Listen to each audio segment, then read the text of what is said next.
John, welcome back to London Real. Thank you. Thank you for the lovely introduction. It's really special having you here. I think it's the third time that we're here in person together over the past, coming up on 6 years. And it's really special because for me, you're not just another guest. You're a guy that has changed my life, and your methods continue to change my life. And I was telling you, I spent the entire month of August in Barcelona, and it should have been renamed Demartiniville because I was listening to your YouTube videos as I walked through that city for hours every day. And I think that even though the world knows how amazing you are, I still think with all that fame, you're still underrated because I think you're one of the top people when it comes to showing people how a change in mindset can change their entire reality. And I don't know what it is, but when you're talking, I'm always like, wow, wow, wow, wow. And these are things I didn't understand 5 years ago, 10 years ago. And so I can't wait to dive in because I think your tools are so useful to anybody on the planet. Your story is also incredible. For a guy like you, so articulate and so accomplished, to know that you were told you would never be able to read, and you weren't even reading and doing anything to your teenage years, no formal education. We'll get into that. But I want to start with something that I think most people struggle to get their head around, and something that took me years to get my head around, John. And when I first started London Real, a guest said to me, you know what, Brian, when you hate somebody, there's a little bit of you in them, and that's why you're obsessed with them. And I thought, that's ridiculous. I'm nothing like them. And I meditated on it for years, and I still could never, ever come to the conclusion. But maybe deep down inside of me, part of me knew that something was right about that. And this is something you talk a lot about, whether you're in deep love or deep hate with people, that there's something there that's inside of you, and you can't kind of go to the next level and transform until you, I think, try to understand it. And right now, Dr. John, I see so much hate in the world. I see America divided. I see people getting shot. I see people getting angry. And I think to myself, man, maybe this is a great time for them to learn some of your techniques. And so for someone out there right now that hates someone or loves someone, and this could be a certain political figure maybe that you know very well, that you might have lived one time in his tower, but that's like a perfect example of an archetype where people have these strong emotions. How do you start to have the conversation with people and say, those extreme feelings are actually holding you back from your own transformation? How do you have that conversation with people? Well, sometimes I don't try to offer a service until I establish a need. Because if somebody's not asking, imposing and projecting onto it, you're trying to do something to impact them because they're reminding you of something you're trying to impact in yourself. Right. So I don't find that very productive. That's interesting. So when you're trying to fix someone, it's project. really your issue. Okay, you're projecting your stuff. It was a New Testament presentation, Romans 2:1, that said, beware of judging others, for what you judge in others, you do the same thing. And I was fascinated by that about 41 years ago. So instead of waiting for somebody to push my button to discover that, I decided to go to the Oxford English Dictionary and to go through the entire dictionary and underline every potential trait that I could judge in somebody. Kind, cruel, nice, mean, etc.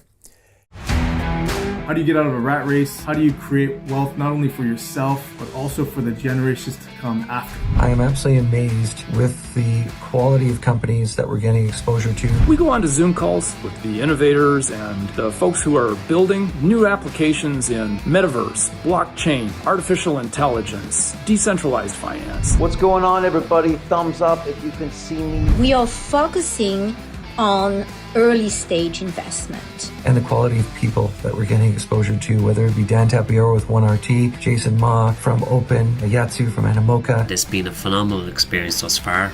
It has far exceeded my expectations.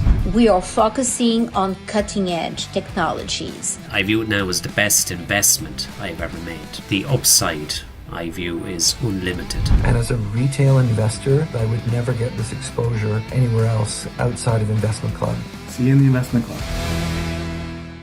And then what I did is I wrote out to the side, I underlined the particular trait. I found 4,628 traits. Gordon Alpert, 35 or 36 years earlier, found 4,000 in that same text. Okay. But I found 4,628. And I underlined the word that described the trait. And then I went out to the side and abbreviated really small the names of who I believed were the most exemplary of that trait. So if I saw, resentful, or I saw vindictive, or aggressively screaming, or whatever the trait might be, I would write out, who do I know that represents that to the fullest degree? And I put their name. And then I would go inside my life and find out where and when I've displayed or demonstrated the same specific trait, action or inaction, until I could identify where I did it quantitatively and qualitatively 100% to the degree that I projected.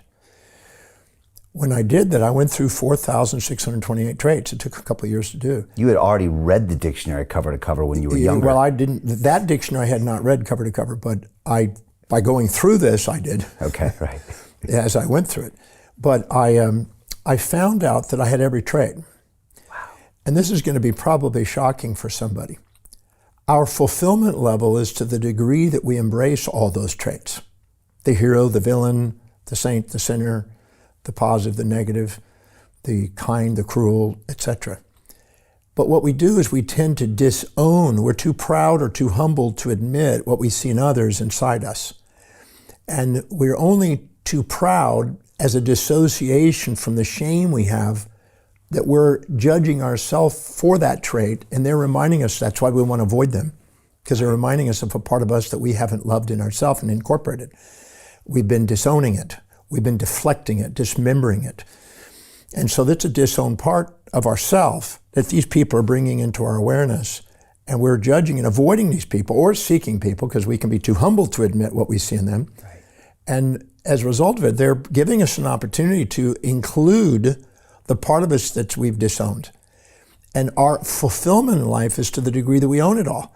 Our unfulfillment are all the voids. That's why whenever we judge somebody above or below us, put them on pedestals or pits, we feel empty. But the second we embrace and reflect and look within and discover it, we thank them for revealing to us the parts we've been disowning. And when we have all of it and we embrace the hero and the villain, people may not like Donald, but he owns his hero and villain. He's got people supporting and challenging, and he doesn't respond and he doesn't react. He just keeps going. And so that is a strength, actually.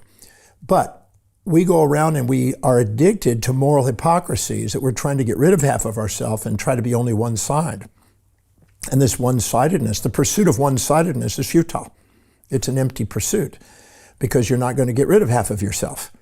I ask people by the thousands, how many of you have been trying to get rid of a particular trait in your life, negativity, resentful, or whatever, and you still got it? And they all put their hands up and then they go, I never thought about that. I've been on this self-improvement journey to get rid of half of me and only be one-sided because of a moral hypocrisy that I've been indoctrinated from mothers, fathers, preachers, teachers, conventions, traditions, mores, or whatever the source is, religions, politics. And I'm now trying to be something that's non-obtainable and trying to avoid that which is unavoidable, which is a source of human suffering and non-sustainable futility. Hey, I know investing in crypto is scary. It takes a real leap of faith because there are so many scams, rug pulls, and bad actors out there. It's a dangerous business, which is why 95% of people lose all their money.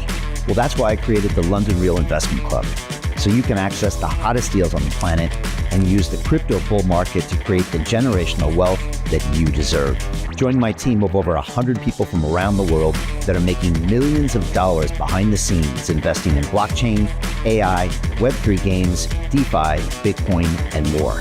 Don't miss out. Click the link below to book a call with one of my team now. But hurry, this bull market will end soon.